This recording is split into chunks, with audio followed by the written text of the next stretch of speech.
He was a supply sergeant and a Green Beret. Was he a supply sergeant for the Green Berets? Or is he a Green Beret that then turned supply sergeant after his tales and his journeys?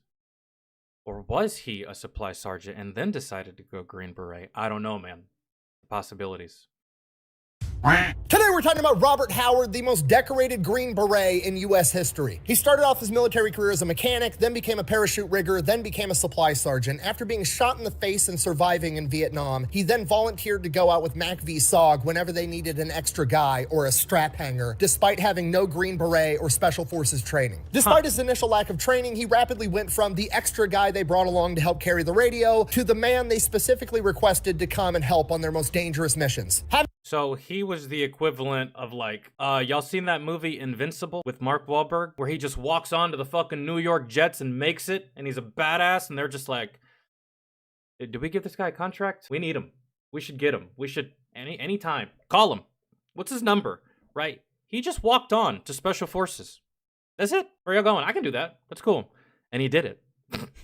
Having been shot in the face, blown up, and severely wounded multiple times on multiple occasions, he is quite literally the human embodiment of the Terminator and has been written up for the Medal of Honor on 3 separate occasions and awarded it once because that's legally the amount of times he could earn it. In addition to that, he has been awarded 2 Distinguished Service. I still don't agree with that rule to this day. I think that if you earn the Medal of Honor, I don't care if you earned it 5 fucking times. You should get 5 awards and you should get honored all 5 of those times. Why? I don't understand. Is that too many awards for civilians to deal with? Because I wouldn't, as prior service, I wouldn't give a shit. Give him 20 if he deserves it. I hate that rule. I think it's stupid and it should go away. Crosses, the Silver Star, the Defense Superior Service Medal, 4 Legions of Merit, 4 Bronze Stars with V device, and 8 Purple Hearts. And we're going to get into it right after a word from our sponsor. You had no problems doling out like multiples of those other awards, man, but come on now. 8 Purple Hearts, dude.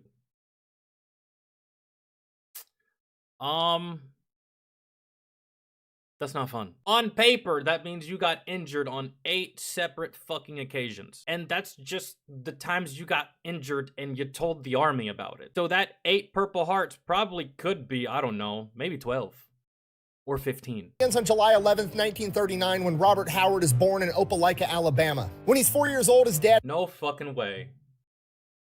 Opelika, Alabama is where I used to go with my dad on every Sunday. We used to go to Opelika, Alabama. Why? Because for the longest time in Georgia, I think it's still like this, but they changed the rules a little bit. But for the longest time in Georgia, they sold no alcohol on Sundays. But you know who did? Alabama. So me and my dad, he would take me, I'd be a kid. He'd take me across the bridge, which was like a 15-minute drive across the Chattahoochee River. And we'd go to Opelika so that he could get alcohol on Sundays because they didn't sell it on Sundays. That's great. Is drafted to go off and fight in World War II in the Pacific, and when Dad comes back, he suffers from what I can only describe as undiagnosed PTSD and has a crippling alcohol problem. From there, Dad works at the local cab company for the rest of Robert's childhood, and he grows up dirt poor in Opelika, Alabama, with his dad, his mom, his grandmother, and his 6 younger siblings. The only early childhood memory that he ever talks about was when he was young, he finally got a new pair of shoes, which was a big deal for a poor kid in the 1940s, and 5 high school bullies were trying to take his shoes, and for the first week, they would chase him from the bus all the way to his house, but he would always outrun them and never get caught and got to keep his shoes. Homeboy was fast. Boy sure is a running fool. After seeing this, his grandmother pulled him aside and said, "Robert, you don't run away from your problems, you run towards them." The very next day, yeah, Robert, you got shoes now. Just kick him in the face. That's like +2 damage with those shoes, man. He comes back home from school beat up, but he still had his shoes. Hey, there you From go. here, Robert continues to grow up, and he is pretty much a brick shithouse of a young man, being 6 foot tall, 170 pounds, extremely athletic, and good at sports. Despite that, he drops out of high school to help his family make money and goes to work with Dad at the cab company. When he's 17 years old, he gets his GED and then wants to enlist in the military. Dad is furious, doesn't want his son to enlist, wants him to go off, get a normal job, lead a normal life. Robert basically just comes to him and is like, "Look, I'm 17, I need your signature to let me go join the military, but I'm gonna do it in a year anyways if you say no, so you might as well just let me do it." You could have just forged it. Those recruiters don't give a fuck. Now, Dad agrees, signs the paperwork, Robert ships off to basic training. Crushes basic, crushes AIT, no problem whatsoever, ends up getting stationed at Fort Hood, and he is a mechanic because of his experience at the I was born there, and I used to live there. cab company. Now, that sounds all good and fine, but this isn't what Robert wanted. Robert grew up watching propaganda from World War II and the Korean War. He wanted to go off and become a paratrooper, and now he's stuck inside the motor pool doing maintenance on a bunch of military vehicles. This is just, it's not what he wanted. But he's trapped. There's nothing he can do. So he basically just lives it up. He's, you know, a lower enlisted private than a specialist. He's partying, he's drinking too much, he's going out with his friends. He's not really doing anything to advance his military career. After a couple of years of doing that, his re-enlistment's starting to come up, and his sergeant pulls him aside and is like, hey, look, if you want to stay in the Army, you got to get your shit together and actually start doing stuff to advance your career. Otherwise, they're going to kick you out. So that's exactly what he does. He gets real straight-laced, quits drinking so much, quits partying. Damn, so it used to be that way, and then some time went by, and I think the rules got more laxed. Because, dog, I'm telling you, I served with a guy who had been in the military. Dude, I want to say like 4 times longer than me. He had been in the military for about, I want to say 12 years, and he was still a specialist. I had been in the military for 2 years and was already a specialist, and I was just like, dog, that means that you've been at this rank for a decade? I didn't know you could do that. And he set a bad example for me because I was like, well, fuck, if I can just maintain this like low level of responsibility, I can just like chill. But no. Goes out into town, finds a nice girl by the name of Tina. They wind up getting married. From here, he turns into an excellent soldier. Then when that re-enlistment time finally comes, they want to keep him in. So he says, you know, I'll re-enlist for another 6 years, but I want it put in my contract that you're going to send me off to be a paratrooper. They agree. He gets sent off to Fort Bragg, attached to the 101st Airborne, goes through paratrooper school. Passes through that no problem, gets his jump wings, becomes a parachute rigger and a supply sergeant with the 101st Airborne. From here, his wife Tina ends up getting pregnant, and he is shortly after that sent over to France for 2 years straight, comes back home and meets his daughter for the first time when she's 18 months old. He is then home for about 45 minutes before getting sent off to Vietnam. It's his whole other country. As they make their approach into theater, he is informed that they are going to be making an amphibious landing. That's rough. Any other moment, that's fine. But your kid was just born and you haven't seen...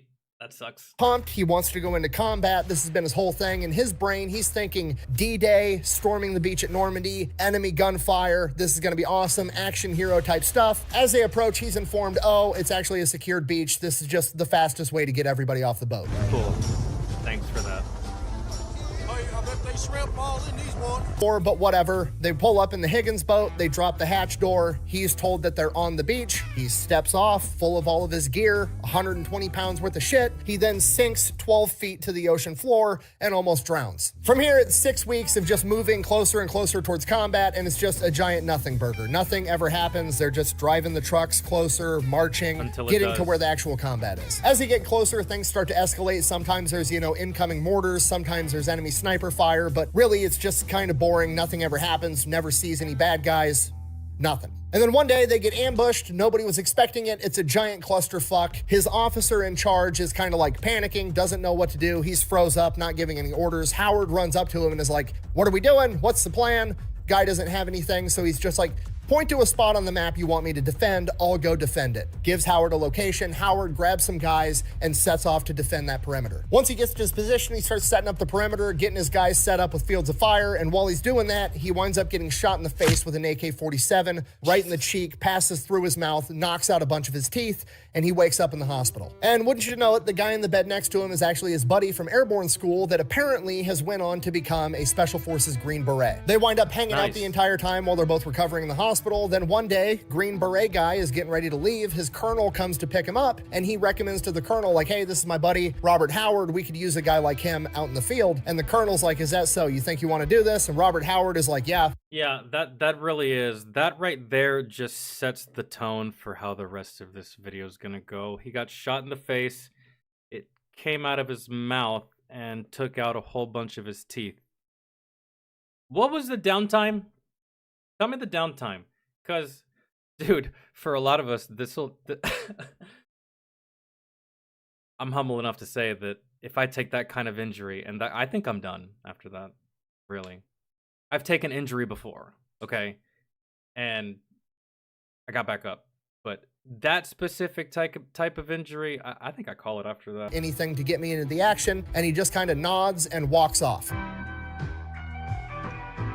Howard has to spend a little bit more time in the hospital recovering. Once he's fully recovered, he basically forgot that conversation even happened, shifts back off to his unit with the 101st, gets there, and his commanding officer was like, Howard, there's a chopper waiting for you. They got to take you somewhere. And he's like, what? Where? He's like, I have no idea. Apparently it's special forces and it's top secret. They're not telling me shit, just to tell you to get on the chopper. So he gets on the helicopter that flies him to Saigon to the Military Assistance Command of Vietnam, aka MACV. While he is there, he is offered the opportunity to assist the Studies and Observations Group, a top secret military unit that responds directly to the White House and the Joint Chiefs of Staff that the government will not admit even exists for decades afterwards. From here, he is told that this is strictly voluntary. He does not have to do this, but if he does want to, he'll be operating inside of foreign countries, Laos and Cambodia, two places America is not supposed to be. Also heard we're in fucking Cambodia right now. Cambodia? Man, you kidding me. Because of that, on these missions, he will be going behind enemy lines with nothing that identifies him as an American soldier, and if he is killed or captured, which there is a high likelihood of, the Dog, and just remember that at this point, he hasn't trained for any of this yet. But under the rug and say they know nothing about it. Now, I can only assume hearing this, Robert is like, okay, so let me get this straight. You want me, a supply sergeant, to go out with the Green Berets in a country we're not supposed to be in the most dangerous combat that you have with a super high casualty rate. This either tells me that you have the most faith in the fucking universe in me, or that you have no plan at all and you're just throwing shit at the wall. I guess. Sure. Where do I sign? I suppose. No Green Beret training whatsoever. Yeah. And the American government is like, yeah, that's exactly it. And, you know, if you survive for like 6 months, we'll send you back home to America and then you can get your Green Beret and we'll get you the... No, bull fucking shit. I do this and survive and get the job done. Fuck the schooling and the training. You give me my beret and my tab right now. That's kind of how this goes. Training then, after you've already done... But then again, it's volunteer. You don't really get to make rules like that, or demands, or stipulations, so... ...on the job. To which Robert is like... You son of a bitch! I'm in! Nah, dude. I gotta put my life on the line for the opportunity to become a Green Beret whilst doing Green Beret shit? That just doesn't even sound good, does it? That doesn't even sound like a solid plan. That doesn't even sound like it's gonna go good in your favor. This is like playing the lottery. But hey, he's gonna take this like really shit deal and he's gonna make it happen. Fast forward, Robert shows up to a SOG forward operational base and he is blown away because it is not like any other military operation he has ever seen. Robert is straight-laced, clean-shaven, right uniform, right place, right time, and... Yeah, that's not special forces, even back in these times. These motherfuckers are walking around with full beards in their underwear, probably. Everybody else on this operational base is just walking around in whatever clothes they want. They've got beards, they've got ponytails, don't look like the military professional that he's ever seen, yet these are the best operators America has to offer. Despite of it... God, it's just so funny. I'll tell you all the story later, but we had special forces guys on our FOB. It was just the funniest shit in the world, just like officers' first deployments, and they encountered these SF guys, and they tried to check the SF guys, and the SF guys were just like, you got 5 seconds, bro. For real. It was just the funniest thing in the world, man. They got humbled very fast. Going on to become one of these guys, he never really gives up his clean-shaven, straight-laced appearance, which, you know what, to be fair, fucking look at him. If I look like that, He looks like G.I. Joe, man, to be honest. That's like, he looks like the first G.I. Joe I ever had, like in the face and everything. Wouldn't give up my clean-shaven look either, okay? Look at his jawline. Homie could get in a katana fight with that jawline and probably win. Sorry, anyways, from here, he spends the next 6 months being the supply sergeant on the forward operational base and operating as a strap hanger. Strap hanger is just the term for like, hey, we've got a group of SOG guys going out. They need an extra volunteer to help carry the radio and just do what they're told. Robert starts doing a ton of that. And to be honest, during this period of time, we don't have many specifics outside of that for multiple reasons. Everything's top secret. A lot of the MACV SOG documents were destroyed after Vietnam, and Robert never kept a personal journal. In fact, I'm sure he saw some shit and he did some shit. That's for fucking sure. Yo, Reverend, the only reason what's good, man? We have stories on Robert Howard at all. Glad to see you. I feel like I haven't seen you in ages. Because they had to document what he did to earn his medals. Everything outside of that he did is lost to time. Redacted. So we don't really know what happened over this 6-month span. However, we do know that he was in combat because during this period, he was awarded the Combat Infantry Badge. From here, he goes back home and he goes through the entire Green Beret training pipeline through 1966 through 1967. And by the end of 1967, he is awarded his Green Beret. From here, he gets sent back out to Vietnam, still operating as part. Honestly, I think he was a shoo-in for that. I think they were going to give it to him regardless after he had already displayed, you know, Part of SOG, he is everything he needed to do. Sent to SOG Forward Operational Base 2, which is right at a tri-border area between Vietnam, Laos, and Cambodia, so they can go into both those countries fairly quickly and fairly easily whenever needed. He is still operating as a supply sergeant, and he is not attached to an actual SOG team, so he is still operating as a strap hanger whenever they need somebody. Initially, he struggles to get the opportunity to actually go out with a SOG team because, well, they're going out behind enemy lines on an extremely dangerous mission. Nobody wants to bring the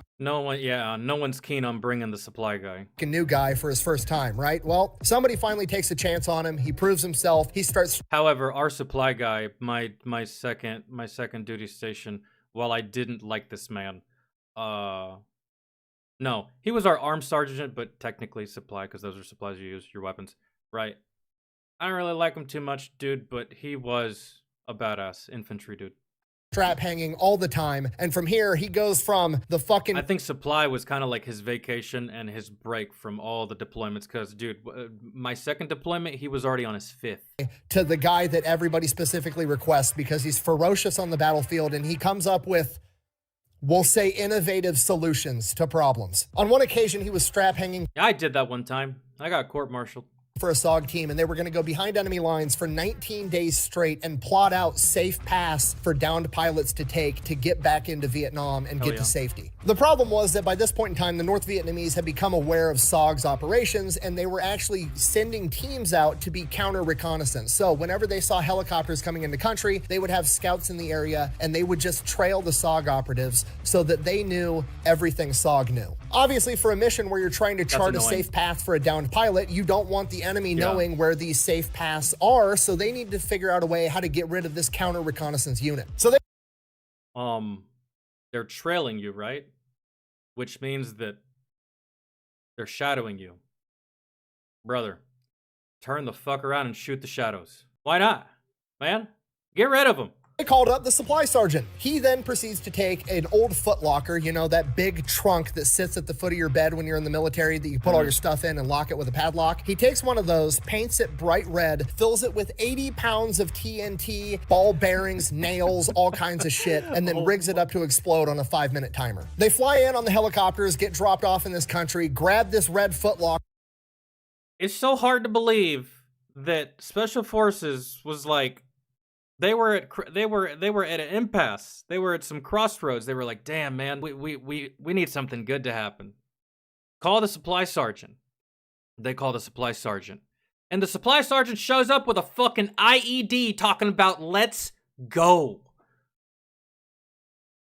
I really like this man. Throw it out the helicopter, and then run off into the wood line, leaving the footlocker. Now, to the enemy, if there is an enemy out there that's surveilling them, this looks like they were in such a hurry that they either forgot their supplies or they were in such a hurry they didn't want to be bogged down and have to carry them. So they're gonna go investigate that, and then ka-fucking boom. Thank God that's the route y'all took. Because if we would have started arresting people and shit and taking hostages and prisoners, I would have been really irritated with that. That's not the way.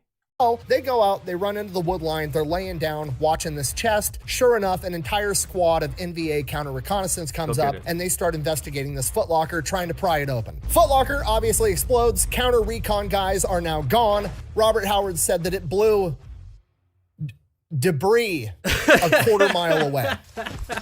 I think you made that one a little strong, Robert. That's just good old-fashioned combat warfare right there.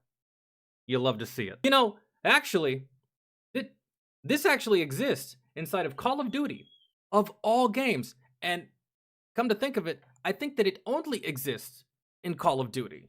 I've played a lot of shooters, and in Call of Duty, you can rig an enemy care package to explode. So like if someone calls in a care package and you get to it before they do, you can re-roll that bitch, and then when they hit it, it blows up. Right?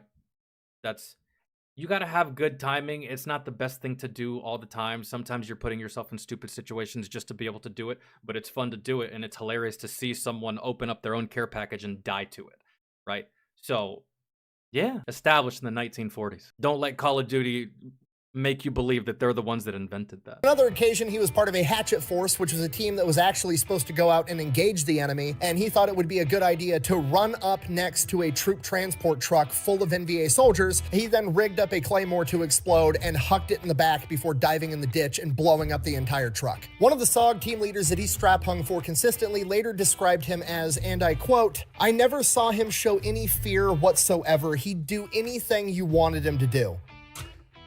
That is what you would call, ladies and gentlemen, the perfect soldier. All right, late October 1967, Howard volunteers to strap hang for a recon mission. Super straightforward mission. There's a river. Next to that river, there's a trail that the NVA is well known for using. Military intelligence figures there's got to be a communication line strung right along that trail so they can communicate. They want them to go in, super sneaky, attach something onto this wire so they're going to be able to listen to all their communications and then get out. So they go out on this mission. Everything's going great. They make it to where this river is. They're looking for the communication wire, and they come up on an enormous enemy cache of supplies, food, there's 1,000 rounds of recoilless rocket ammunition, and a ton of small arms ammo.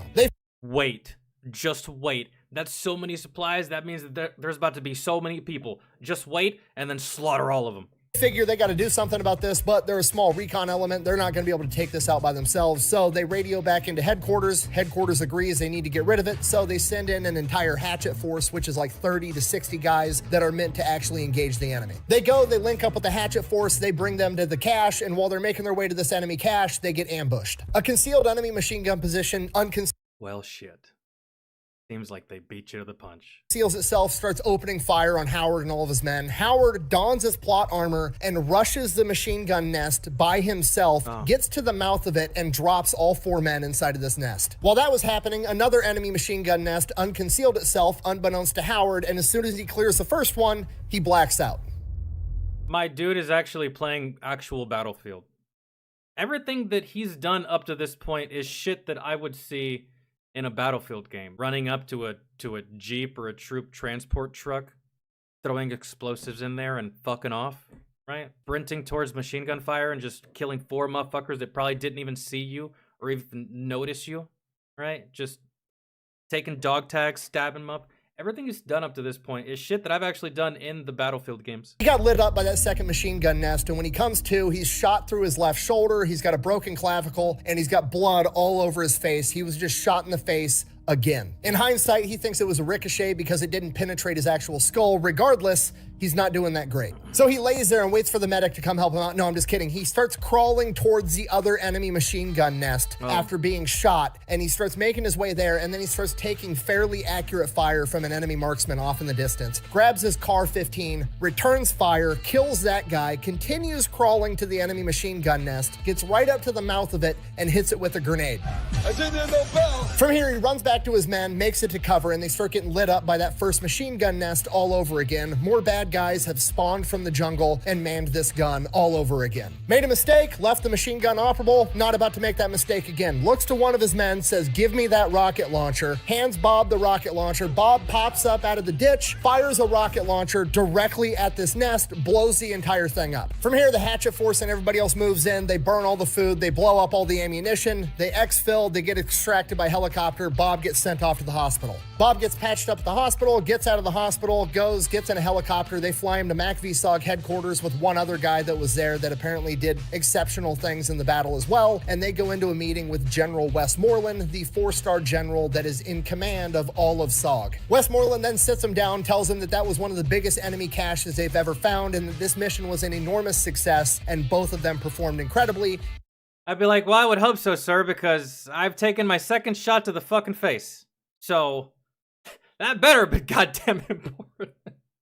Tired of getting shot in the face, sir.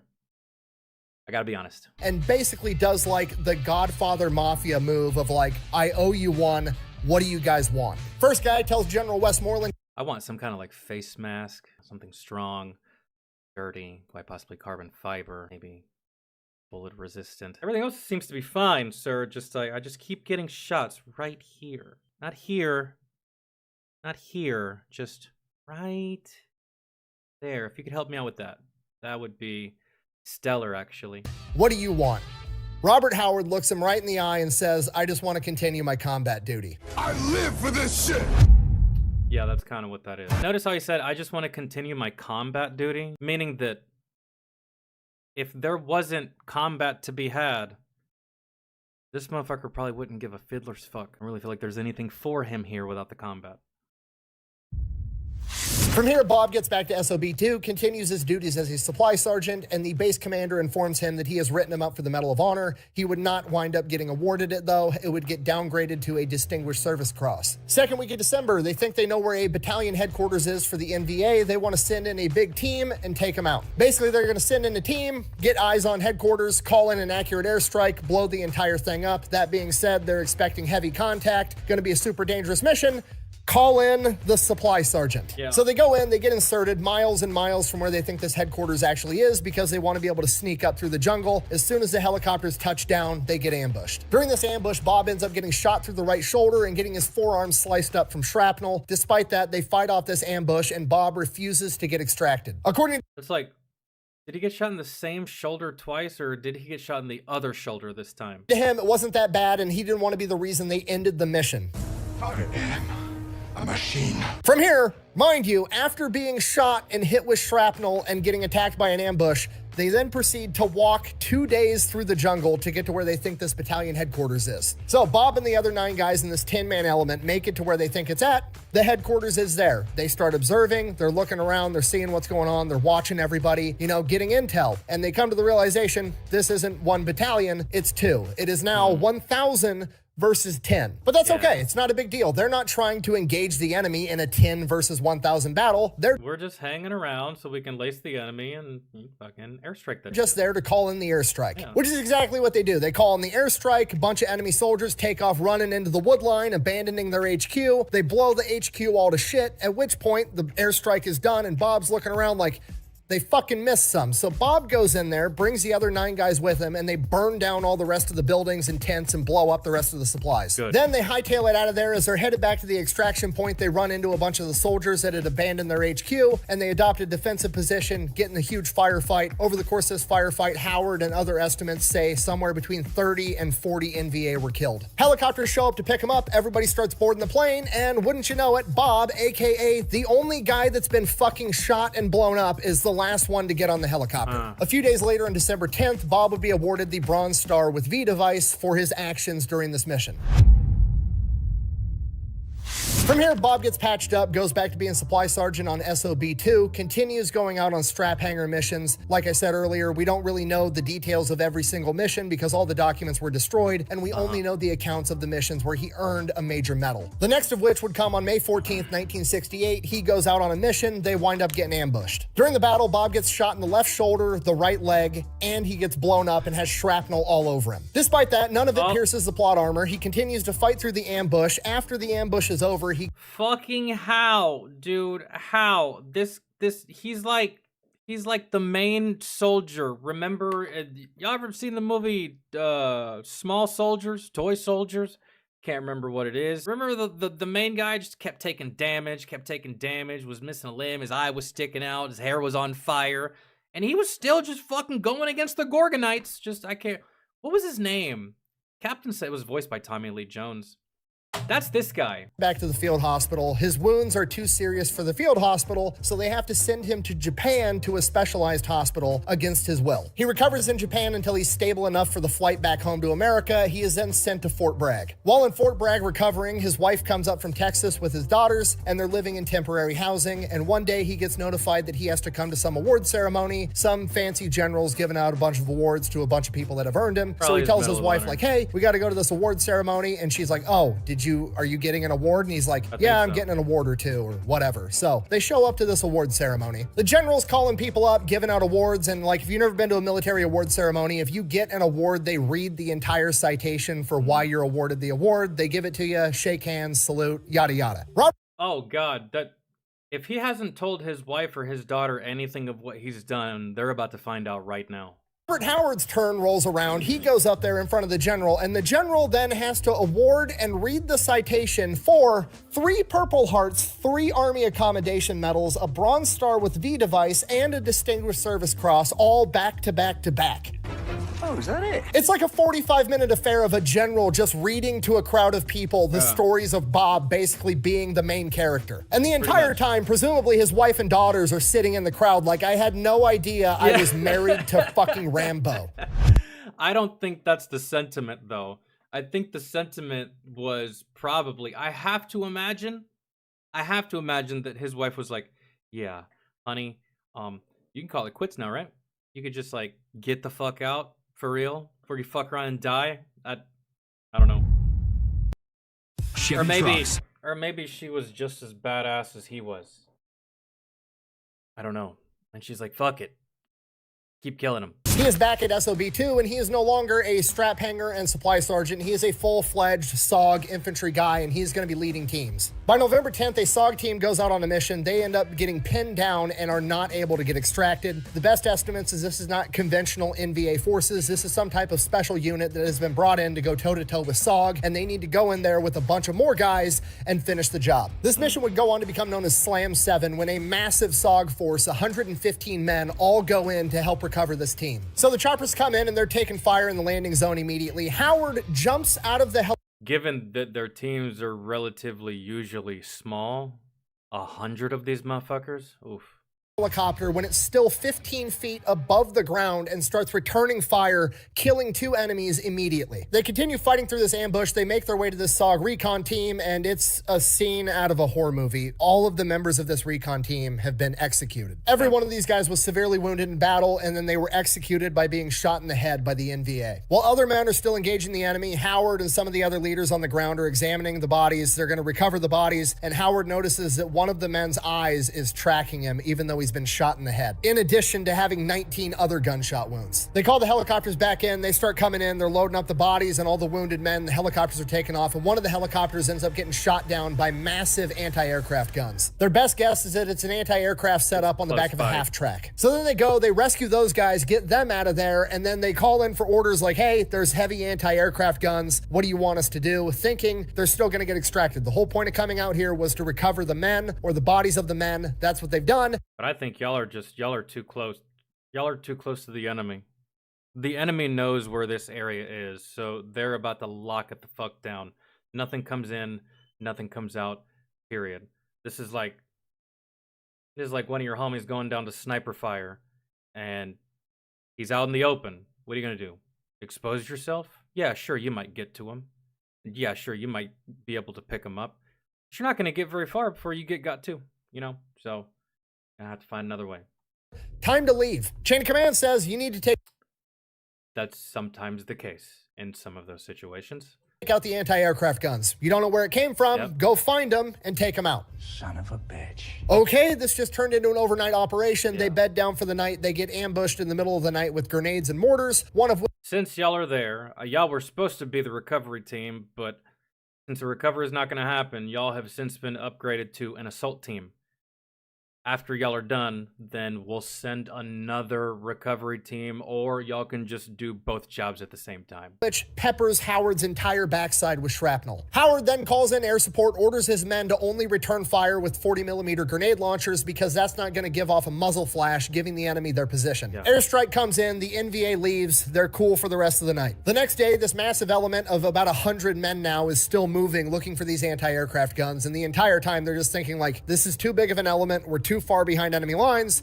This is a horrible idea. And you're looking for something that you don't know exactly where it is, too. I was going to say that earlier, but I was like, fuck it. In my head, I was like, maybe the chain of command knows something that they don't. Usually that's the case. But lots of times, it's you know more than command because you're actually there. And I was thinking the same thing. I was like, and it's probably an open area, too, pretty exposed. Not a lot of room for cover, maneuvering, or outmaneuvering your enemy. If you just so happen to get attacked or get engaged, or missions that are based off of hope, I rarely go good.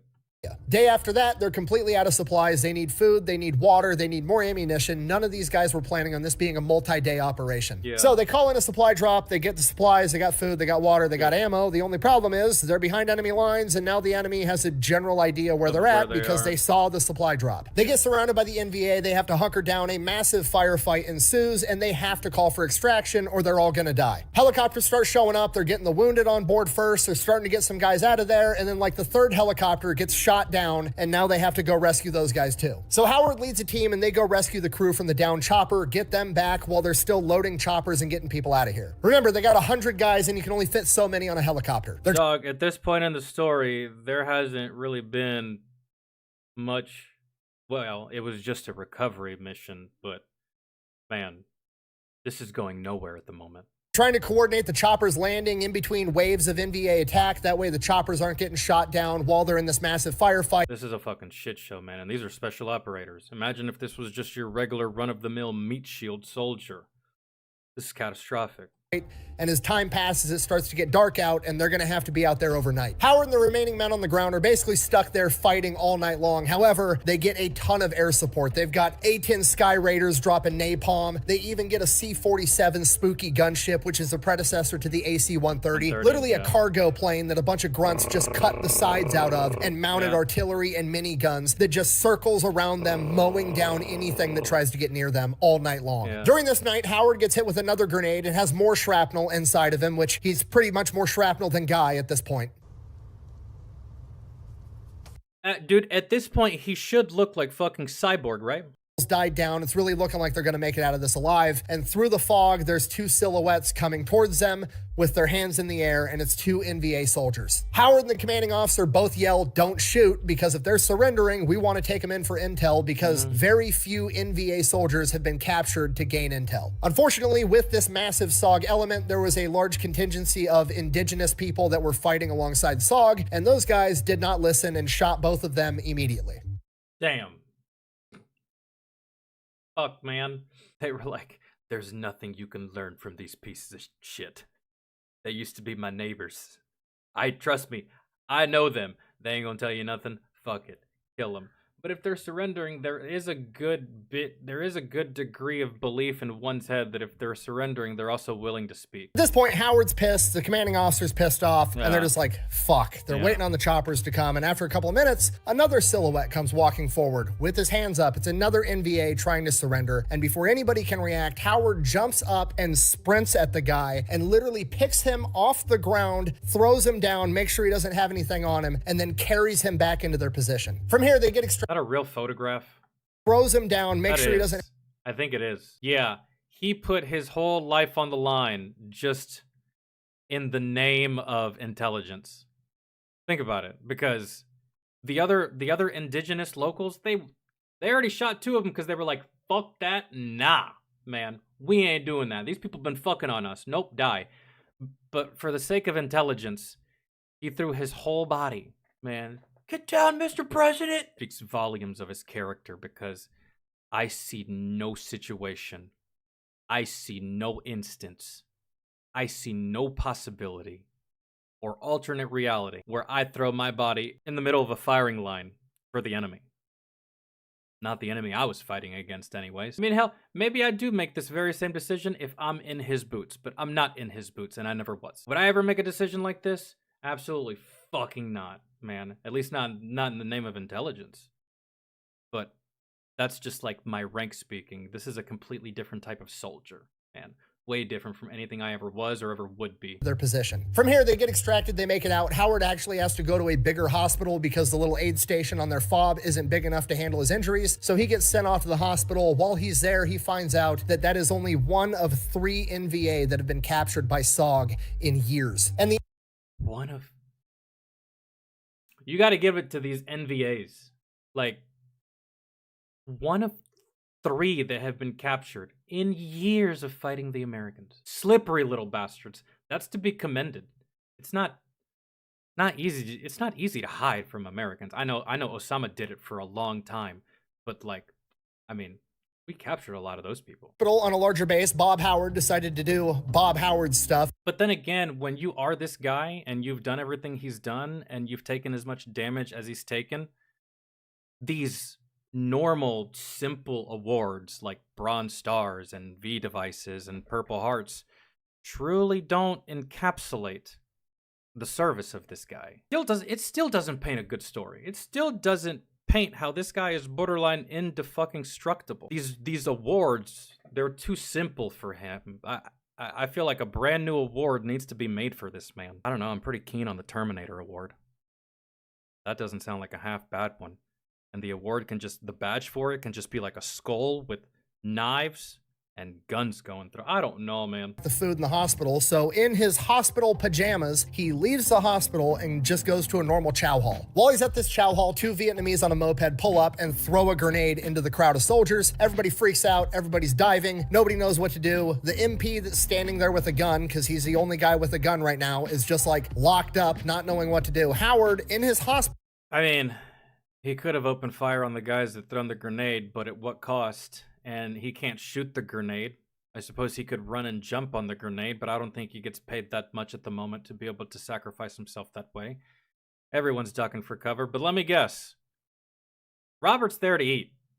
And he don't give a shit what's going on. Food will be eaten. Hospital pajamas, grabs the M16 from the MP, gets down in a prone position, shoots the passenger off the moped, causing the driver to crash, and then chases down the moped, confronts the driver, they get into an altercation, and he shoots that guy too. He then walks back to the chow hall, hands the rifle back to the MP, and finishes his lunch. If I'm that MP, I'm quitting my job, I'm hiding my face for the rest of time. Man, that's shameful. Yes, it does make Robert look like a badass, but look at how it makes you look. The opposite side of the badass coin is a coward's face. Jesus, man. Just quit, dude. You're not good for this. You need to get out of that line of work before you turn into the fucking police officer that fought for his life against an acorn. Y'all remember that? Of course y'all remember that, man. We're all gonna remember that for the rest of fucking time. That's what that man did. So Howard recovers, gets back to SOB2, starts going out on missions again. His next big mission is to go out and recover a SOG operative that is MIA from a previous mission. So they go in with helicopters, and as soon as the helicopters come out, they start getting lit up by enemy gunfire. It's an ambush. They are using this guy as bait. Howard ends up making it out of the helicopter. He estimates that there was probably 2 platoons launching this ambush, and in the first opening seconds, 8 NVA soldiers got killed. In the opening minutes of this battle, Howard gets hit with an enemy grenade. Well, I will say, I did say, man, to only have that little amount of NVAs captured, that's looking pretty good on the NVA's part, right? They're slippery. But you also have to account on just how many of them we killed and just how quickly we removed them from the battlefield at times, right? Like, they arrived, launched an ambush, boom, lost 8. Instantly, at the drop of a hat, blink of an eye, 8, gone, right there. Just off of launching. So, like, and you can't capture what's dead, right? So up close, it launches him 10 feet down a hill, and he is now unconscious. When he finally comes to, he's injured again. It launches him 10 feet down a hill, and he is now unconscious. When he finally comes to, he wakes up and he sees red. Not like he sees red, he's angry, and he just drank a Monster Energy drink and his got blood in his eyes. His name's Kyle, and he sees a bunch of drywall red. No, like, that's the only thing he sees is the color red, and for a minute, he freaks out thinking he's been blinded. He still hears gunshots and explosions going off all around him. All hell's breaking loose. He has no idea how long he's been unconscious. He starts wiping his eyes, and they're just caked with blood. He's bleeding all over the place, and his vision starts finally coming back. He reaches for his gun. It's been blown up by the grenade. It's completely worthless. He goes to stand up. He can't. He shattered one of his ankles. So he is now behind enemy lines in the middle of a gunfight. And he can't walk. Blown up, can't walk, and has no gun. And then he hears screaming and smells burning flesh. All the rest of the men that aren't injured have made their way into the wood line off the landing zone, and there is now an NVA soldier that is going to all of the wounded men, mostly indigenous guys, and Robert Howard, and he is walking up to them with a flamethrower and burning them alive. At this point, Howard knows he's fucked. He's about to get burned alive, so he starts... So retarded. What a waste of fuel. What a waste of gas. What a waste of a weapon that could be better used offensively or defensively, and you're using it for My man, a pistol would suffice, and you would waste less that way. Digging around for anything he has on him that's going to be helpful. He ends up finding a frag grenade. His hands are so messed up, he can't really use his fingers yet with a lot of dexterity. So he's fighting, trying to get his fingers in, and he manages to pull the pin on this grenade, and he's holding the spoon down, and he figures, you know, I'll blow myself up rather than get cooked. But he waits. He's in some tall grass. Maybe this guy isn't going to see him, and he's not going to have to blow himself up. So that's what he does. He just waits there, holding this grenade spoon down so it doesn't blow up. He's got the pin in the other hand. In case he gets lucky, he can shove that back in, and it's all good. And he waits, and he waits, and eventually the flamethrower walks up right in front of him. And he is right there, and him and the flamethrower... Grab the grenade. Reach really fast before he sees you, stuff it down his shirt, give him a push, and pray. That's it. Pray. Or lock eyes, and the flamethrower sees that Howard's holding a grenade, and that dude's got a flamethrower attached to his fucking back. If Howard lets it go, Howard's taking this guy with him, and he knows it. And Howard, with his dark veteran sense of humor, all he can think to himself is, fucking gotcha. And this flamethrower and Howard are just looking at each other right in the eyes. Howard's got this big shit-eating grin on his face like, I'm gonna take you with me. And eventually the flamethrower just kind of nods and starts to step backwards. And as soon as that happens, the SOG guys in the tree line see the flamethrower and start shooting at him, and he takes off running into the tree line. Howard throws the grenade after him, has no idea if he hit the guy or not, turns around and starts crawling towards his men. And the crazy part, in his head, he wasn't thinking, I need to get to my guys to get help for me. In his head, he... God, dude, I'm thinking of that situation and like every angle that it could go depending on what decision you make. It's your life is 50-50 no matter what choice you make there. If you try to just like put it on him and push him away, there's still a chance you die. There's still a chance. There's no situation there. Because I was going through all of it in my head. I was like, he could try to put it on him. I don't know, drop it, try to crawl away. But no, that was good to hold on to it, because what does that guy with the flamethrower actually do in this situation? If you say fuck it and drop it, he's got to make a decision. Do I drop my flamethrower and my tank right here and run? Do I run with my tank and my flamethrower and pray that shrapnel doesn't hit my tank as I'm running away? Right? That was just what an insane situation. I wonder what happened to that guy with the flamethrower. I'm sure he did die. He was thinking, I gotta get to my guys, they need my help, which is the most main character energy shit ever. On his way there, he comes across his lieutenant who's alive, but in worse shape than he is, really shot up, and he gets his web gear off, throws that next to him, and starts rendering first aid, and then an enemy bullet hits the LT's web gear and detonates the ammunition inside of it, launching Howard and the LT all over again. He loses consciousness. He comes to, crawls back over to the lieutenant, and starts dragging him towards the men. Finally gets to his group of guys. It's not everybody. There's only 8 guys there, plus Howard and the LT. Everybody else is scattered out throughout the battlefield. Howard takes the LT's radio, starts calling in airstrikes, tells one of the men to hand him a gun. They toss him a 1911, not wanting to give up their own rifle. That's what I'm talking about. Noisy cricket. A squad of MVA charge their position with bayonets, wanting to take him alive. Howard ends up shooting 3. His men take out the rest. Howard's still on the radio. They're sending in gunships. As the gunships are approaching, one of the indigenous fighters that's with him ends up taking a bullet to a smoke grenade on his web gear, freaks out, throws that off of him, and over the radio, Howard hears, "Where are you in relation to that purple smoke?" And Howard's looking at this in front of him just like that. Yeah. That's us. As the gunships arrive, the battle kind of dies down a little bit. Howard takes the moment to set up an actual perimeter, directing his men's fields of fire, and he's sending runners out to other small groups of SOG guys that got separated, and he gets everybody on the ground consolidated. He now has about 30 men. From here, Howard asks the medic how his lieutenant's doing. The medic says he's doing everything he can, but he doesn't think he's going to make it, to which Howard... The lieutenant's still alive? He was riddled with bullets before he got blown up. Replies, and I quote, "Make him make it." Howard then brings in all the able-bodied men that he has them consolidate ammunition, and then pretty much just tells them how it is. We're not moving anymore. We're going to stay right here. You're going to fight or you're going to die, and if you try to run, I will shoot you myself. Everyone fights. No one quits. That's good. If you don't do your job, I'll shoot you. He then directs his men where to place claymores and asks his men if anybody has strobe lights, collects all the strobe lights that they have, and crawls around their perimeter and places the strobe lights in place before crawling back to the center to man the radio. Once back... I don't know what those strobe lights are for. If anything, in the dead of night, I could see them being very fucking disorienting if you get ambushed. At the radio, he tells headquarters that his perimeter is marked and they need to shoot pretty mumuch everywhere that isn't inside of this triangle. They tell him that's what the lights are for. Oh, okay.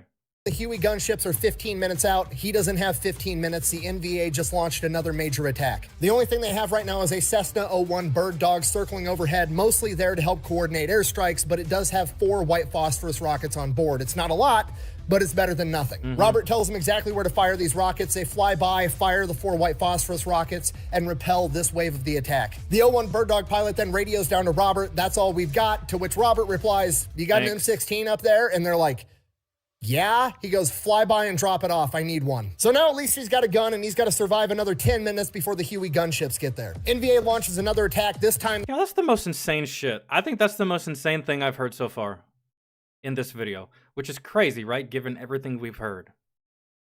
Dude got an M16 dropped off by a plane. It's just it's just insane because usually when things get dropped off by planes, that's usually a tank. It's usually a vehicle. It's usually insane amount of supplies, usually something to outfit a platoon, a battalion. No, just a drive-by for one singular weapon. Thanks, man. Appreciate it.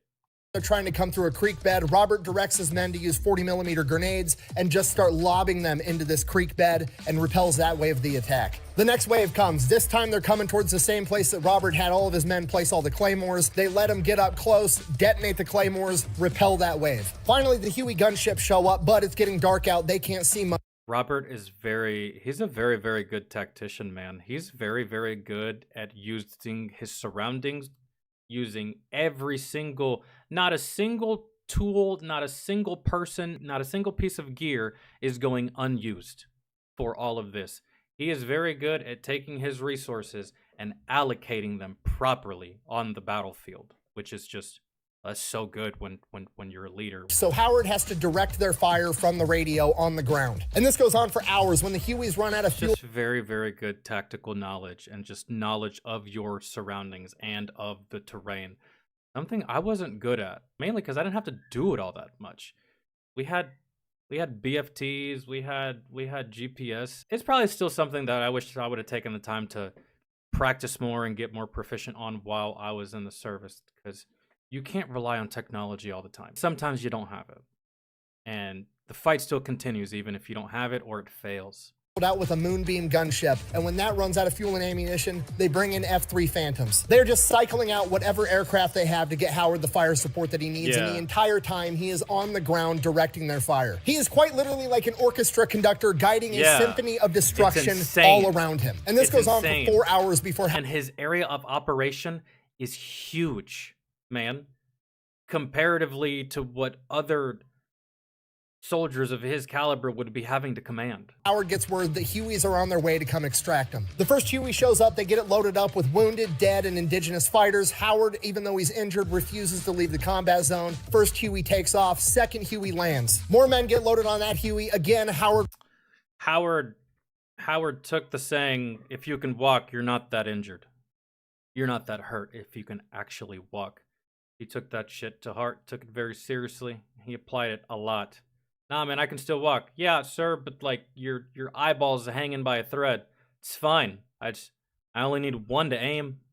I usually close the other anyways. Refuses to leave. He is the highest ranking man on the ground, and he is going to be the last one out. After the second Huey leaves, it is now just Howard, 2 other SOG guys, and 2 indigenous fighters. As the third and final Huey pulls up, they get the 2 indigenous on board. 1 SOG guy hops in the helicopter as Howard and the remaining SOG guy get into an argument right at the helicopter. Howard has just seen the dead body of his lieutenant off in the distance. He was originally loaded on the first helicopter, and because he had passed, some of the indigenous fighters decided they were going to throw his corpse out of the helicopter to lighten the load so the helicopter could get out of there faster.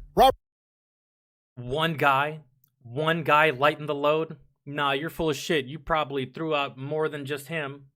One person would have lightened the load for that helicopter, really. Howard is not about to leave his lieutenant out there. The other SOG guy in the helicopter hops out, and the 3 of them go out, retrieve his body, drag it back to the helicopter, get him loaded up. The other 2 SOG guys get loaded in the helicopter, and then pull Howard into the helicopter as he is the last man out. I'm so glad that happened without a hitch, because had they gotten into a firefight and gotten fucked up, because They weren't able to leave because they had to go retrieve someone that should have already been extracted. Oh man, I can just imagine how pissed off Robert would have been had that been the case. Like, we were scot-free, and then I can't leave him. That's the equivalent of losing. From here, Howard is immediately shipped off to a hospital in Saigon to be treated for his injuries. The chain of command then debriefs all of the remaining men that they have, and pretty much everybody has the same story. They all would have died if it weren't for the leadership of Robert Howard. The men on the ground were credited with 25 to 50 kills, and the airstrikes directed by Robert Howard were credited with at least 50, most likely more. For this, Robert Howard is awarded a second Distinguished Service Cross and written up for the Medal of Honor for a third time. After the debriefs, a couple of days go by, nobody's I appreciate the sentiment, but writing someone up for the Medal of Honor for a third time, knowing good and well that you can only get one. Really expecting to see Robert Howard anytime soon. If ever again, he might be going home for good after the extent of his injuries. And sure enough, like 4 days later, he shows up in hospital pajamas to SOB2. He was apparently satisfied with how much he had recovered in 3 days and thought the medics on SOB2 could handle the remainder of his recovery. So he went AWOL from the hospital, hitched a ride back to SOB2, and he's planning on going back out on missions already. I know I've already said this, but the dude is literally the term. Yo, did the doctors clear you? Nah, they said they needed to get a second opinion, and so I gave them mine. They didn't like it, but it didn't matter, so I left. Hell, not just soldiers. I've seen athletes do this shit. Nah, doc, I'm fine. It's good. I know my body, okay?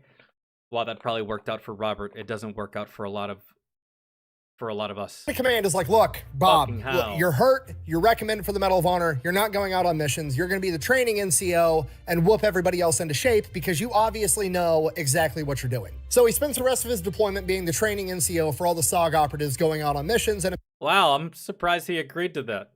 Someone who's willing to go AWOL from the hospital, which isn't like the biggest crime under UCMJ. I'm surprised they took no for an answer. Just like that easy, right? No pushback or nothing. Apparently, he was a complete hard ass. He had all of his guys out on the highway in Khartoum running to be in shape. And they're like, the base has been attacked before. We're going to get attacked while we're out here jogging. This isn't a good idea. Bob didn't really care, didn't listen. And then one time they take some indirect sniper fire. Nobody got hurt. And surely at this point, Bob's going to reconsider. There's not going to be any more jogging along the highway. Nah, Bob just orders that they all start jogging with loaded guns. Bob finishes up the remainder of his deployment. Then he is basically voluntold that he's going to go off to become an officer. So he goes back home to the States and has to go through the officer's training course with literally new guys and young guys. And he's done everything he's done. He's seen everything he's seen. And he's him. This is a terrible place to be. Guys fresh out of college.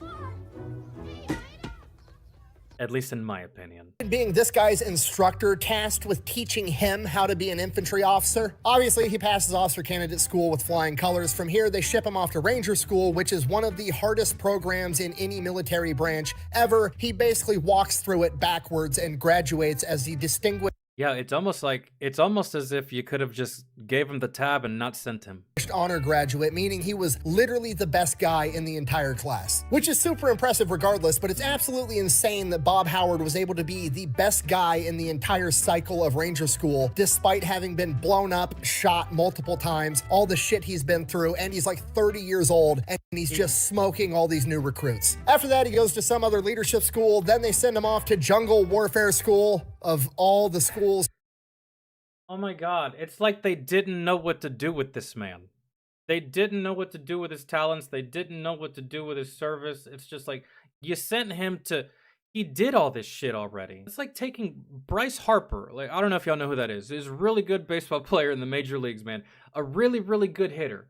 That's like taking him and then sending him back to AA for no other reason than you don't know what to do with him. Hello, you leave him in the majors and let him keep fucking doing his thing. Instead, you're just like, oh, well, you know, we gotta send him to Ranger School. He's already done Ranger shit. Oh, we gotta send him to Special Forces School. He's already done Special Forces shit. All these schools, bro, that like he's already shown, and he has awards to prove it. He's got the injuries to go with what these schools would make him do. He's already done it. It's almost a waste of his time. He apparently needs to go to. They send him to Jungle Warfare School. After that, After basically running it up on the NVA in Vietnam, yeah, let's go back to school to do the one thing that I already aced. They send his ass back to Vietnam, to Khartoum, to SOB2. And the crazy part, he's pumped. He wants to get back and start going out on missions. He gets there, he's told that he's still waiting for the Medal of Honor. They're not going to be sending him out on missions. He's going to resume his role as training all of the new guys. From here, he does a great job. He knows when a guy's ready to lead the team. He knows when a guy isn't. He's training these guys, toughening them up, getting them ready. Sometimes he takes it a little bit too far. There was one time he loaded shotgun shells with rock salt and was shooting it at people. If he doesn't do it, some E4 will. So, whatever. Was Major Payne Special Operations? I can't remember. The movies... I never really... I'd have to watch it again just to get Major Payne's lore. I think he was Special Operations, wasn't he? He could have just been like one of those hardcore Marines that saw some shit, experienced some shit, and had to do some crazy shit. Maybe he was Special Operations, maybe he wasn't. Or maybe he was just like the guy we're talking about right now, and he wasn't officially Special Operations, but did shit with him. Go out on missions, but he still did get to see some action because multiple times while he was there, SOB2 was attacked, and he got to help defend it. On one of these occasions, he would actually be shot in the heel during the opening portion of the battle. And he probably thought to himself, just like the good old days. God damn, I miss this. Patch me up, Doc. Hell yeah. Been waiting on this for ages, baby. He strikes me as one of those guys, really. Like, gets shot, and that's nostalgia for him. Like, I miss that. Being Bob, doesn't really give a shit, just bounces right off his plot armor. He starts directing men and leading the defense of the compound. And as he's doing his thing, some special... Some would say and make the argument that getting shot actually made him lead better. Right? Maybe. I don't know. Comes running up to him and is like, Bob, you got a phone call. And he's like, motherfucker, I'm kind of busy right now. Let me guess, the Medal of Honor, and then they pull him out of country in the middle of him doing his thing and just jiving. Defending the compound, and he's like, but it's General Westmoreland. And he's like, what does he want? I mean, does he know that we're under attack right now? What's the deal? He goes, no, but he wants to talk to you. You need to go talk to him right now. So he's like, fuck, okay. So he like limps across the base, gets over to the phone. Bob answers the phone. He's like, hello. And General Westmoreland's like, Bob, how are you? And he's like, I'm good. My foot kind of hurts. I'm a little bit busy. What's up? And he's like, I just wanted to call and congratulate you. You're being awarded the Medal of Honor. And he's like, oh. Yeah, so, sir, go ahead and throw on another Purple Heart there as well. Just got shot like 20 minutes ago. I appreciate that. Thank you. I gotta go. Imagine that's how that call went. All right. And General Westmoreland's like, yeah, I've got a chopper on the way to pick you up right now. From here, he pretty much gets extracted on the spot, And you can't say no either. I mean, yeah, you could probably try to activate a little bit of your badassery, your badass aura that you have earned throughout your military career, but you can't say no to a general. Maybe a captain. Maybe a major. Sorry, sir, but this mission's really important, and I don't have time to entertain you right now. Yeah, you can't really say that to a general. You gotta go, unfortunately. It doesn't matter how you feel. Swept off to Washington, D.C. and gets awarded the Medal of Honor by President Nixon. From here, Robert Howard never returns to Vietnam. He had spent in total 40 months in combat. Instead, he's given instructions. 40 months. For context purposes, guys, I spent a total of 23 deployed. 23 months. Well, yeah, 23, 24 months. If I counted exactly when I left and when I returned, probably even 25, 26 months deployed. 40. Then again, I have some friends today that they can match that. 40 months, man. I have friends that they deployed 7 times. Holy shit, dog. I was tapped out after 2. Really. Had the military not got rid of me, I would have left on my own after my contract expired.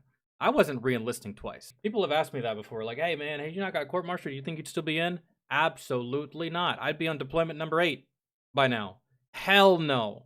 Either I'd be on deployment number 8, I'd be dead already. Instructor roles pretty much for the remainder of his career. He trains airborne soldiers, he trains infantry, he's an instructor at Ranger School, all kinds of stuff. And while he almost certainly does miss going out and doing Robert Howard stuff, he also appreciates the opportunity to make up for lost time with his daughters. As tough and as crazy and as violent as he could be, he treated those girls like little angels, and on one occasion, one of the teachers at the military school that they were attending decided that he was going to take his belt off and whip one of his daughters for being loud and disrespectful in class. Upon hearing this, Robert Howard then instructed his daughter to get in the car. They drove to the officer's house on base. He walked up to the front door, rang the doorbell, made his daughter apologize to the officer for being disruptive in class, and then sent his daughter back to the car and then proceeded to beat the shit out of him on his own porch. He then was stationed down in Fort Lewis, where he was an officer with the 2nd. The best part of that is that he made his daughter apologize before whooping his ass. Like, sweetie, next time you need to be quiet. I don't like what happened to you, but you need to follow the rules. Say you're sorry. Now you piece of shit. Oh, I'm about to do you like I did the NVA. Like... Battalion, where he was known for training extremely hard with his guys. Oh, that was it? He didn't get demoted or nothing or none of... Well, he was out of the service by then, right?